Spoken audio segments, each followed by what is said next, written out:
My name is Linda Gupta, and I'm here to remember my father, Ronald Garst, Dr. Ronald Garst. He's an orthopedic surgeon.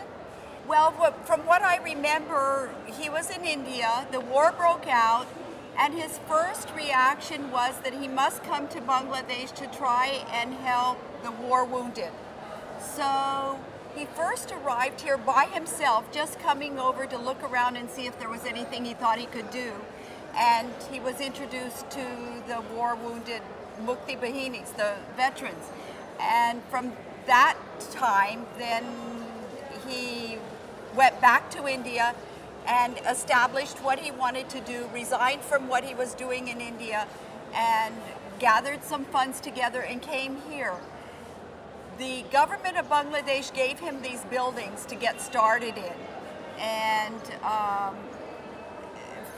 from the onset, I don't exactly remember the exact details, but from February 28, 1972, from there on he lived here and established the program. When he got here, he learned that there was only one other orthopedic surgeon in the whole country. And he went to Dhaka Medical College and looked up the orthopedic department, and that turned out to be Dr. Sirajul Islam. And so he spoke to him about what he wanted to do, and they helped him get enough of an area together where he could start treating, clinics-wise, start treating patients. And then they discovered that there was a need for even more. And at each turning, there was a new discovery that there still needs to be more. First, it was more patients, civilian patients, then a need to train orthopedic doctors, and it was always his dream, wherever he was in the world, to make it possible for somebody else to take over in that capacity, to run the programs. And so he started then training orthopedic surgeons too, also because they needed their help to treat all those patients. He would start just a small clinic, and he left my mom in Delhi because he was just going to come for that short time. And then he went back to Delhi, and there some Americans persuaded him to talk about the cause of what was happening in Bangladesh. And he talked to he gave a talk in church the next morning. It was a Sunday morning.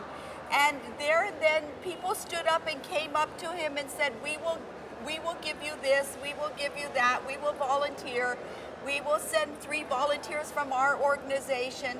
And from that it grew. And then he actually even ran into someone who said, I have a 200-bed hospital, which is in Cartons. If you want that hospital, you can have that hospital. So when he got back to Bangladesh, that was the news that he brought with him, that he had funds, he had beds, he had support to build a hospital. And at some point, Sirajul Islam took him to meet Abu Said Chowdhury and people like that, and then they put the project into place. And funds started pouring in from all over the world.